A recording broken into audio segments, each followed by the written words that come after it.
దేవుడు మన పక్షాన నుండగా మనకు విరోధి ఎవడు?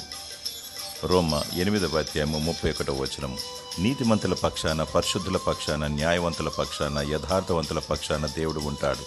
ఆయన న్యాయవంతుడు, తీర్పు తీర్చువాడు, దహించు అగ్ని. నీతిమంతుల పక్షాన పోరాడువాడు, నీ పక్షాన యుద్ధము చేయువాడు. కొందరు దుష్ట స్వభావము కలిగి శత్రుత్వాన్ని పెంచుకొని కక్షతో ఏదో ఒక విధంగా దెబ్బతీయాలి, నాశనం చేయాలని వారు దేవునికి అవిధేయులై వ్యతిరేకంగా చివరికి మంత్రశక్తి సహాయాన్ని ఆశ్రయిస్తారు. దేవుడు వారి పక్షాన ఉండడు. వారు కోరుకున్నది నెరవేరదు, ఓడిపోతారు. వారు త్రవ్వుకున్న గోతిలో వారే పడిపోయి మరణించి పతనమైపోతారు. నీతి న్యాయము కలిగి జీవించు, పరిశుద్ధత భయభక్తులు కలిగి జీవించు. నీ పక్షాన దేవుడు ఉండి నీకు విజయమిస్తాడు. దేవుని స్తుతించు. God is with you. దేవుడు నీకు ఆదరణ, సమాధానము, నెమ్మది దయచేయునుగాక.